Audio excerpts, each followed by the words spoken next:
up in the clouds, are jealous knowing we thought something so wild will be ordinary. You got me kissing the ground in the sanctuary.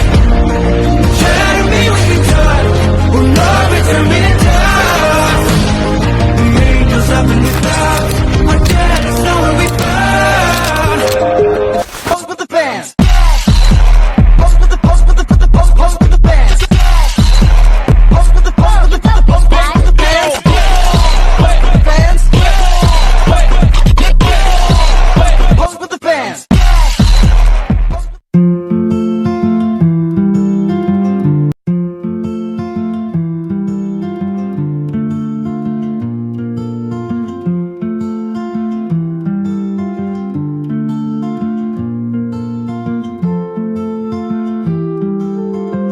Pernahkah kalian membaca sesuatu lalu merasa ada makna lain yang terkandung di dalamnya?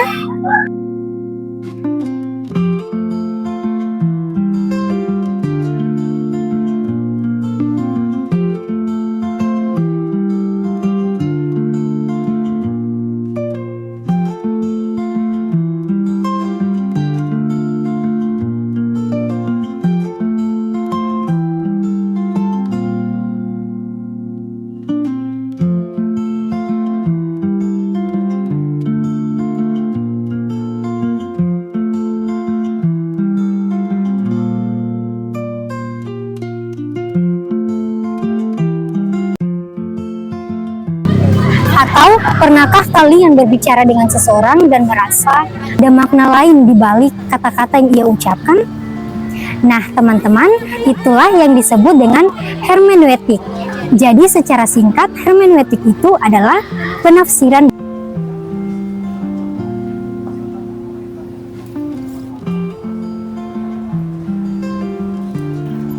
Hermeneutika adalah cabang filsafat yang mempelajari seni interpretasi atau penafsiran, khususnya mengenai teks, baik dalam bentuk tulisan maupun tindakan.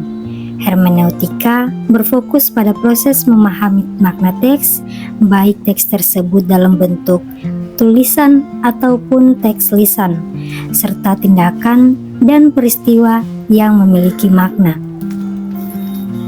Dalam bentuknya yang paling sederhana, hermeneutika muncul sebagai teori dan metodologi penafsiran, khususnya teks dan konteks simbolik. Tradisi hermeneutika yang berakar pada tradisi filsafat kuno telah berkembang menjadi landasan dalam humaniora dan ilmu sosial.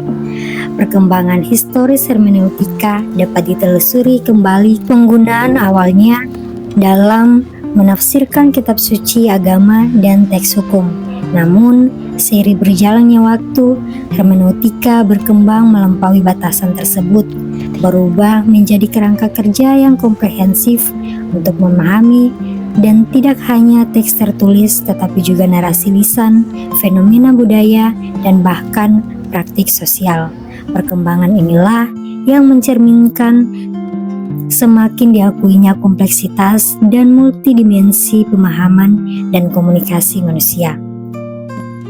Dalam konteks analisis data hermeneutika, terdapat beberapa ciri-ciri khas, yaitu interpretatif, konstekstual, dialogis, dan holistik. Interpretatif berarti menafsirkan makna yang tersembunyi atau tersirat, dan konstekstual yaitu memahami teks atau data dalam konteks sosial, budaya, dan historisnya. Dialogis adalah penelitian berdialog dengan teks atau subjek untuk menemukan makna, dan holistik memahami bagaimana dalam kaitannya dengan keseluruhan, yaitu prinsip dalam lingkaran hermeneutik.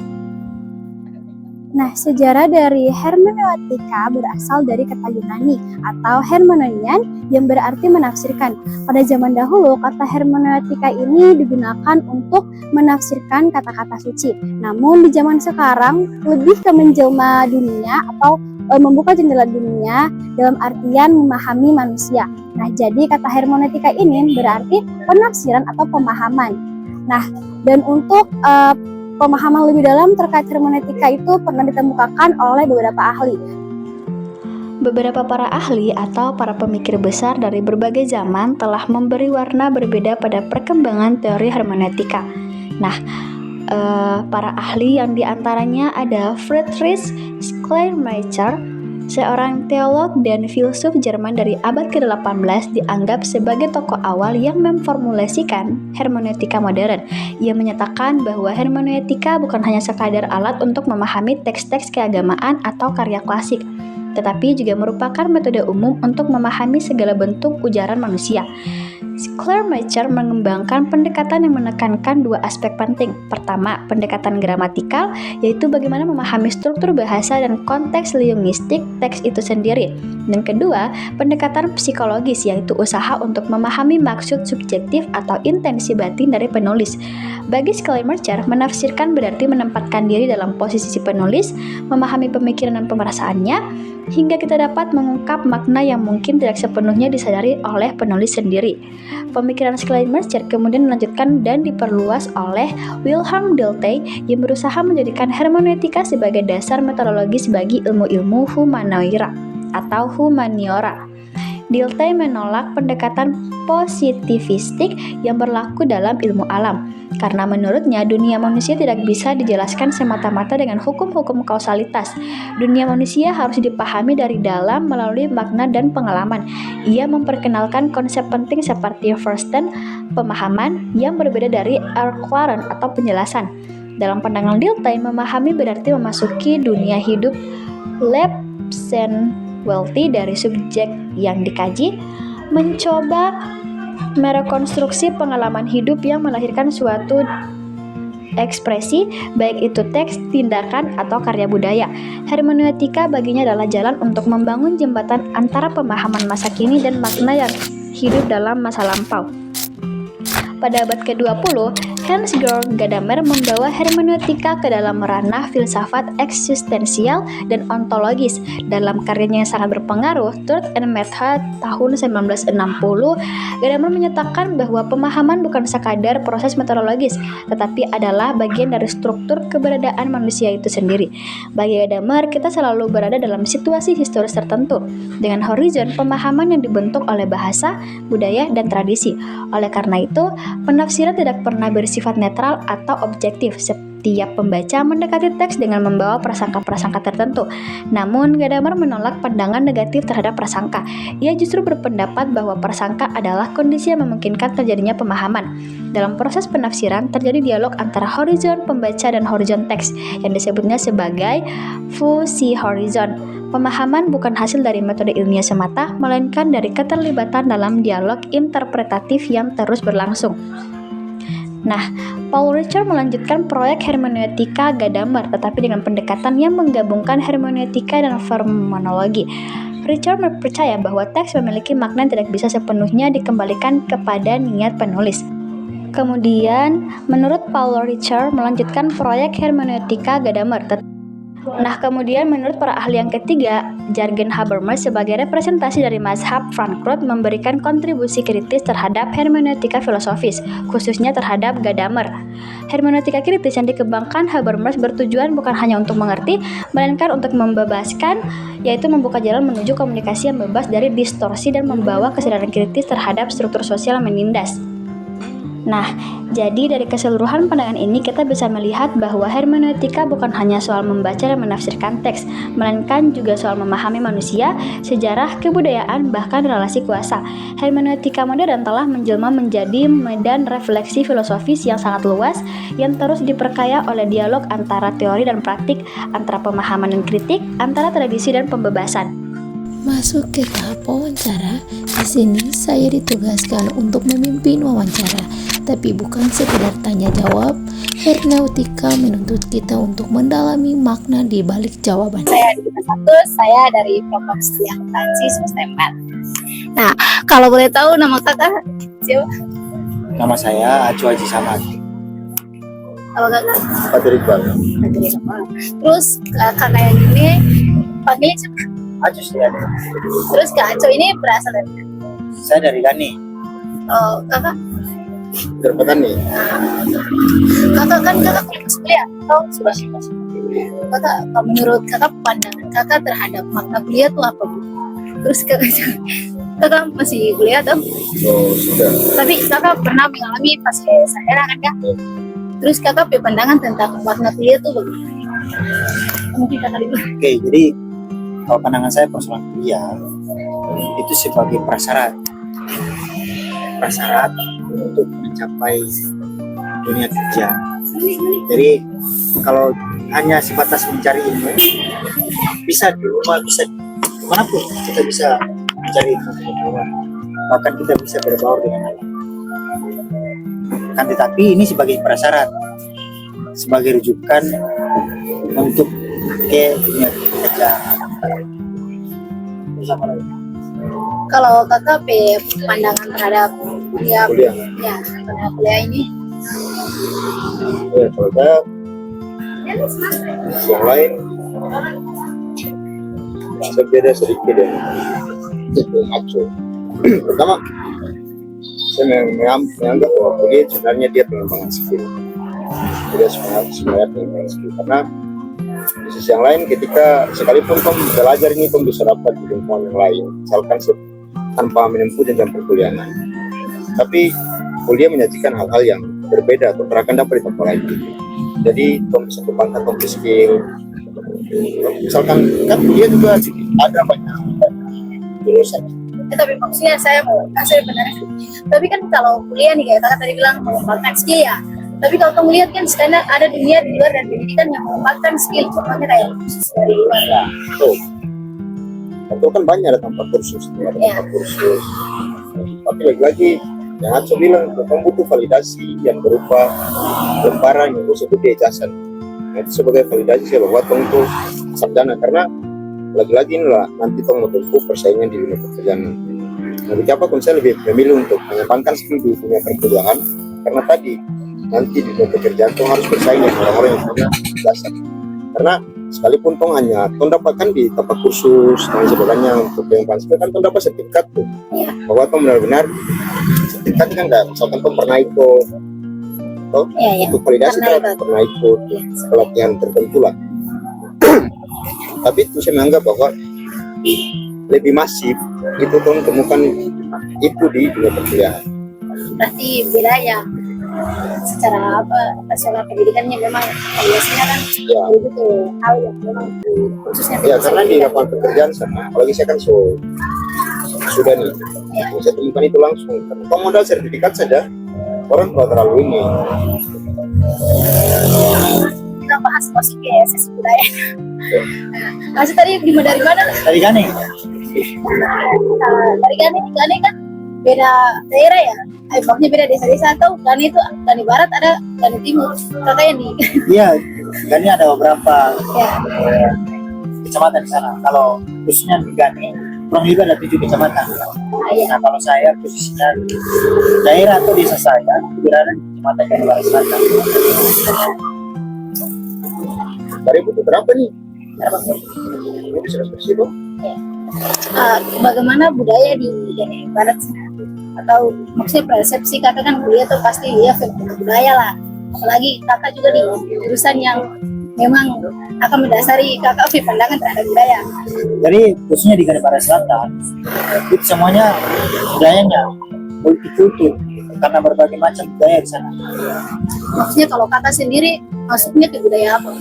Jadi kalau saya khususnya di saya di sana mayoritas suku Bajo. Berarti Bajo itu dia budayanya kayak bagaimana? Kalau dalam suku kultur kayak biasa kan kalau dari orang Makian juga dan orang Bajo kan pasti beda nih ya. Kita tahu kan. Apalagi kayak dalam kalau di Makian kan biasa di tradisi ada yang dong bilang katanya kasih uang begitu. Apakah di Bajo juga begitu? Kayak tidak, di Bajo itu ada keunikan-keunikan karena memang ada istiadat setiap daerah ataupun setiap suku berbeda-beda. Kalau suku Bajo itu keunikannya itu anak yang umur 1 bulan maka ditenggelamkan di bawah menyelam lewat satu perahu. Itu budayanya. Terus yang kedua, terus yang kedua, dodomi yang ataupun jadi hari-hari sebut hari-hari itu bukan ditanam tapi dikasih anjur atau ditenggelamkan di laut. Oh berarti yang saya dengar selama ini bukan gitu. Jadi sehingga kenapa selalu aktivitasnya di aerasi, karena mulai dari kecil sudah dilatih.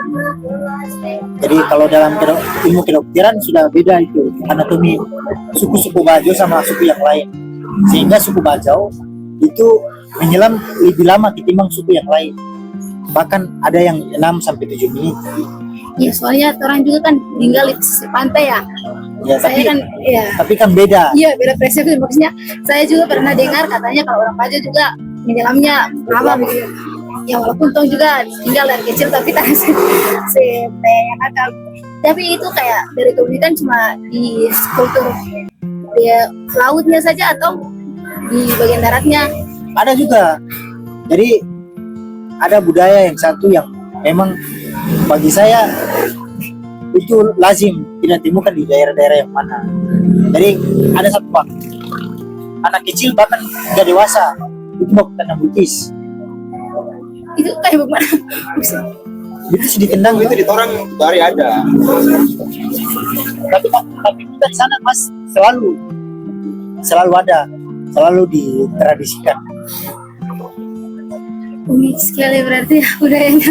Maksudnya saya juga baru tahu ternyata si menarik itu ternyata di Jawa Barat di Bajonya. Terus kalau kakak yang dari petani itu gimana? Apa yang unik dari budaya kakak?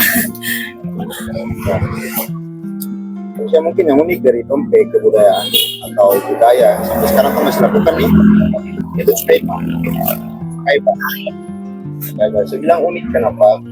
Karena kalau coka itu sebenarnya dia bahasa Tidore Cukaiba nih. Diambil dari bahasa Tidore. Cukaiba terdiri dari dua suku kata nih. Coka artinya setan dan iba artinya topeng. Nah, itu sebutan dari suku Tidore. Kemudian teradopsi sebagai sebutan sehari-hari. Nah, sebenarnya dia unik kenapa? Karena tradisi tersebut dia bukan lahir ya, dia dilakukan untuk memperingati hari kelahiran Rasulullah SAW. Dimana letak keunikannya karena di banyak daerah di Maluku Utara atau bahkan di Indonesia orang-orang punya cara yang berbeda untuk memperingati hari kelahiran Rasul. Orang di Patani atau bukan saya di Patani, di Weda, Patani dan Maba itu tuh memperingati hari kelahiran Nabi Muhammad SAW dengan melaksanakan tradisi Cukaiba. Di dalam prakteknya itu dia menyertakan pukul. Jadi ketika ada yang keluar dari rumah di hari kan perayaan Cukaiba ini dia biasanya berlangsung sampai seminggu, paling cepat dia 3 hari. Nah di waktu-waktu itu orang tak boleh keluar rumah. Jadi keluar rumah kecuali dia melakukan aktivitas yang substansial, misalkan dia mau sholat, dia mau di sekolah, di kerja, nah itu dia terpapar. Tapi kalau keluar tanpa alasan yang jelas, maka Cukaiba wajib untuk pukul. Tapi pukul juga bukan sembarang pukul, ada dia beragam ritual di sana. Jadi rasa sakit yang dong pukul ini harus sama ketika karena ada upacara pelepasan Cukaiba nih. Jadi kan ada orang pakai topeng kemudian ada cincin. Nah, proses keluarnya ini itu tuh biasa ada pimpinan-pimpinan ada di sana yang pukul ke muka. Jadi saya pukul mana nih? Anak harus pukul orang, rasa sakitnya tuh sesuai dengan yang saya pukul mana ya. Jadi misalkan saya pukul mana terasa sakit, mana pukul orang sakit, berarti anak wajib disanksi. Tapi kan rasa sakit itu kan tidak bisa diukur. Ya betul. Tapi kan tuh bisa kira-kira saja. Bisa kira-kira saja. Kemudian alasannya lain, dia penggunaan rotan juga tak boleh sebarang. Itu tak boleh tong pakai kabel karena itu kan pasti sakit tuh dia pukul kepala. Biasanya rotan apa yang menggunakan? Nah, kalau di DP yang seharusnya nih itu dong pakai lidi nih, pakai lidi tapi dong ikat. Dia jumlahnya berapa saya lupa. Dong ikat kasih satu baru pakai itu. Nah, hanya sering berjalannya waktu orang setelah lagi pakai itu, dong pakai rotan Jawa nih.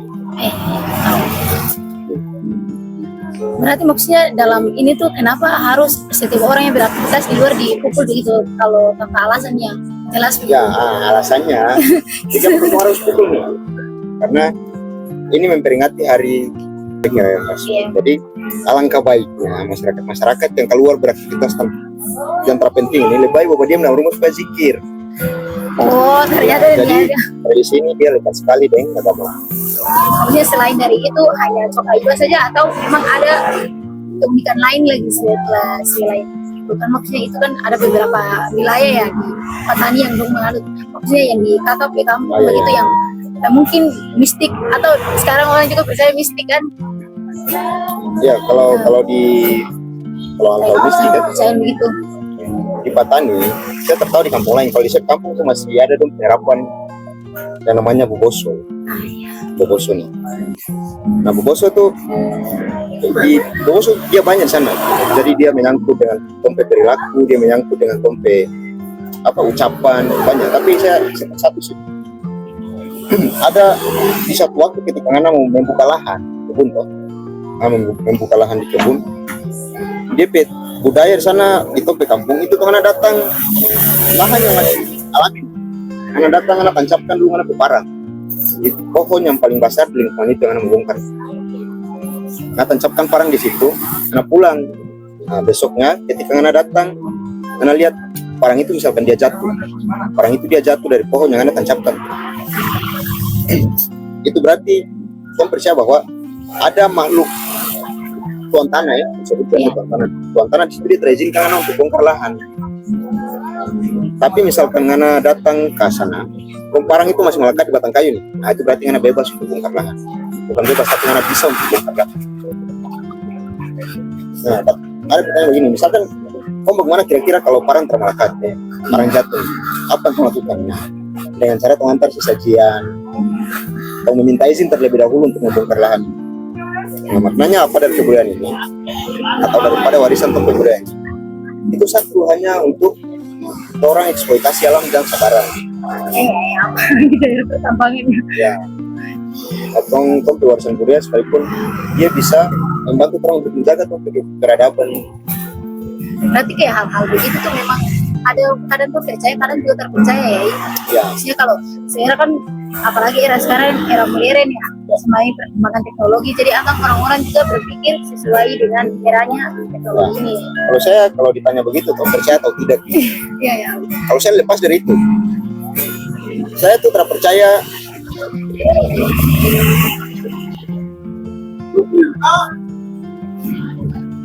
Saya tuh hal-hal kayak begitu justru bilang saya tidak percaya. Ya, tapi di warisan budaya itu saya tangkap dia dinilai saja. Nilainya karena tujuannya baik, karena untuk menjaga alam. Ya, sebenarnya maknanya baik, cuma hanya mungkin jalanannya kalau tong pikir secara realitas kan nanti juga akan merujuk ke hal sirik. Karena bukan kebetulan. Ya, kalau saya terlepas dari itu, saya menganggap bahwa ini upaya tong leluhur, upaya tong nenek moyang untuk menjaga tong hutan, menjaga tong peradaban. Oke, cerita lain yang mungkin Satu, kemudian kan penasaran. secara geografis ya, di mana-mana suku Bajau itu tidak pernah menghuni satu daerah yang memang kebanyakan di rumah itu terada rumah panggung atau rumah yang pakai tiang itu. Keseluruhan suku Bajau pasti pakai rumah panggung atau rumah tiang. Paling sedikit sekali yang memang sudah menusir ke daratan. Jadi kalau bicara soal basis historis, bahkan orang yang suku Bajau tidak mampu mendeskripsikan dia punya basis historis karena saking luasnya dan besarnya suku Bajau. Secara geografis dunia cuma 2 negara yang tidak ada suku Bajau, Nigeria sama Polandia. Selain daripada itu ada semua orang Bajau. Nanti kalau menggali ini akan dalam sekali. Jadi suku Bajau itu dia paling alergis sekali ketika dia tinggal di daratan tinggi. Dia lebih suka di bibir pantai dan juga rumah panggung. Ya soalnya tuh orang juga kayak mungkin tidak tahu lagi ya tuh cerita di kampung juga kayak rata-rata ada memang beberapa orang yang memang tidak bisa tinggal di daratan. Rata-rata tuh orang juga kan tinggal di pantai ya, banyak sekali orang yang duduk di tepi pantai begitu. Don tanya di alasan bagaimana wanita bikin rumah yang di darat saja biar terhindar dari ombak. Tapi don tidak bisa memberikan alasan yang logis. Dia tak begini, banyak orang yang tinggal di pinggir pantai atau di pisir pantai, tapi tidak membuat rumah panggung. Iya. Nah, kalau di semua suku Bajo pasti ada rumah panggung atau rumah yang mewakili yang tanpa ada susunan batu dan fondasi dan sebagainya.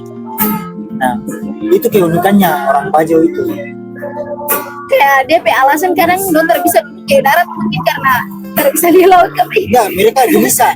Mereka gelisah kalau tidak melihat ke laut. Makan dan juga gelisah ketika dalam satu hari bahkan 1 jam tidak makan ikan. ya soalnya tuh orang di rumah maksudnya sifat suku Bajo juga karena mungkin dulu di laut. So mama bilang kalau termakan ikan kayak lemas begitu makan telurnya makan nasi be. Dia bilang cara sama kayak gitu. Ya, Orang mana tuh? Orang Bacan macam apa? di Kasiruta. Terus orang kan memang hidupnya yang lain kan daratan, yang lain rata-rata kan wilayah. Pernah sampai Jawa Sambuang kata ada. Oh pernah, Banyak makanya kata ada rumah panggung di sana. banyak. Kenapa banyak? Kenapa beda sama dari suku Kasiruta? Nah, itu salah satu orang Bajo. Baru kan pekerjaan besar kan memang nelayan ya. Soalnya setiap hari kan yang kapal tangkap ikan di kampung juga kan memang kayak dagang dari Bajo. Oh ternyata dari Bajo tuh bukan sekedar orang bercerita bilang gua ada dogi di laut tuh berarti bukan sekedar. Cuma cerita rakyat dan nyata. Mungkin yang lain sudah memperlakukan gak Pai? Kenapa demikian? Karena gini, secara basis historis dulu katanya orang Bajo itu ketika melahirkan ada 2. Satu anaknya itu adalah manusia, satu itu berita. Iya, saya pernah dengar lagi. Soalnya orang Bajo pernah cerita tapi saya kan belum. Tapi itu kami sudah buktikan itu. Dia akan kenal bahwa dia ini keturunan orang Bajo. Kan di banyak budaya, itu tuh banyak sekali cerita-cerita kayak begini. Itu kan buktinya kayak kadang tuh lihat tuh terpercaya ya. Ya. Tapi kan saya mau bilang begini, di banyak kebudayaan tuh banyak cerita-cerita yang kayak begini. Ada yang kembar ular, ada dombe orang tua melahirkan satu manusia satu ular. Kan dia sekarang sesuai dengan ular. Kemudian ada semacam nama pengkultusan terhadap hewan yang notabene merupakan dombe sebuah leluhur lah orang Bajo. Berita nih. Kira-kira di sana ada tabu tertentu kan terkait dengan berita nih. Apa bisa tabu atau pamali yang menyangkut dengan berita nih. Misalkan tidak boleh makan berita. Tidak bisa. Oh, memang tidak bisa. Oh, berarti biar rata sama saja. Tidak bisa. Berarti sama saya kayak orang tua pasti jaga diri. Terus misalkan dalam satu waktu nih, ada orang Bajo kan nelayan nih, orang Bajo. Dia tangkap ikan tanpa sengaja tangkap berita. Itu kira-kira bagaimana? Yang apa tuh? Ya, misalkan dia tanpa sengaja tangkap berita tuh. Bis lapas tuh. Kalau Karena dibunuh, misalkan, ya, misalkan mati ada dia sanksi begitu. Iya kayak Ada tangkap bikin apa?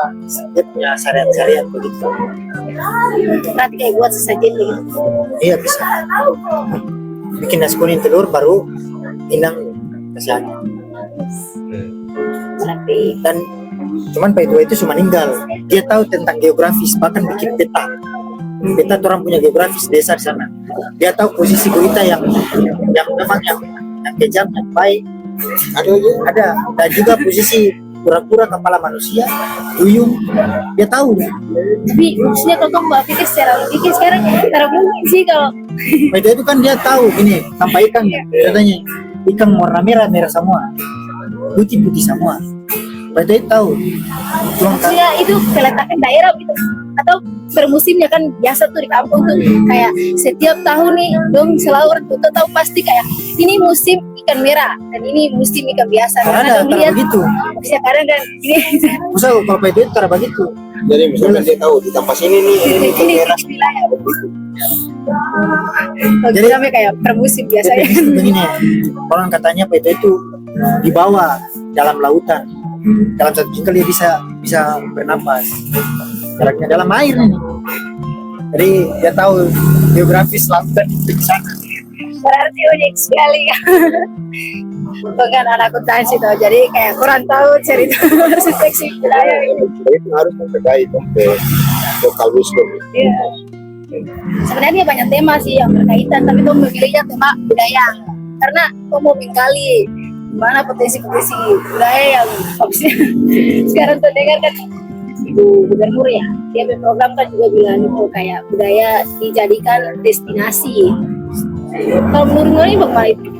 Maksudnya tanya kayak destinasi budaya kayak gitu, kayak Congai Bayi itu kan bisa jadi destinasi budaya gitu, kayak untuk mencari perekonomian, mendongkrak perekonomian. Menurut kakak setuju atau tidak? Maksudnya kan? Saya akan akan ada nilai. Iya. Akan kesampingkan nilai-nilai yang akan laksanakan budaya supaya dapat keuntungan sedang. Mungkin disebut belum untuk budaya itu ada manfaat, ada keuntungan bagi masyarakat secara kolektif. Tapi jangan komersialkan tuh budaya. Kalau saya Kalau dari kakak sih, apakah boleh kayak budaya begitu mistik untuk mendongkrak perekonomian? Maksudnya dari perspektif kakak gitu dah. Kalau saya itu, jadi kita harus rawat dan jaga persoalan budaya itu. Kalaupun dijadikan sebagai lahan bisnis berjual-belikan, maka secara tidak langsung budaya itu dia tidak bernilai lagi, tidak bermanfaat untuk regenerasi. Ya, kan kita lihat di Bali ya, di Bali kan dia komersial dong kan, bukan perjualbelikan, maksudnya secara dong menunjukkan dong budaya dengan itu mendorong perekonomian di Bali. Jadi mungkin kami merekam bukan hanya suara di konteks ini, hasil wawancara dari dua narasumber kami. Dari perbincangan singkat tadi, di setiap kegiatan budaya terdapat makna, rauji, kepercayaan, dan adat. Jadi tadi kami sudah melakukan perbincangan singkat dengan dua orang yang hadir dari berbeda suku, dengan pastinya budayanya juga berbeda. Dan sudah juga kita mendengarkan kembali dari perbincangan tadi bahwa saya notice tadi mengenai dari konsep hermeneutika itu sendiri, bahwa dari perbincangan yang kita lakukan tadi ternyata berbincang itu bukan sekedar berbincang, tapi dari setiap kata yang dikeluarkan itu memiliki maknanya tersendiri, memiliki arti lain. Contohnya tadi sempat disebutkan mengenai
Bajo dan kebiasaan orang-orang Patani, di mana di suku Bajo dodomi atau ari-ari yang biasanya di suku lain itu ditanam, sedangkan pada suku Bajo dodomi atau ari-ari itu dihanyutkan di laut.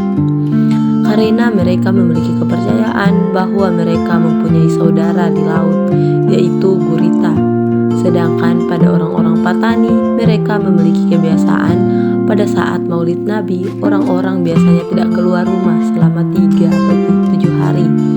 Karena pada saat Maulid Nabi, mereka mempunyai perayaan yang namanya Coka Iba. Coka itu artinya setan dan Iba itu topeng.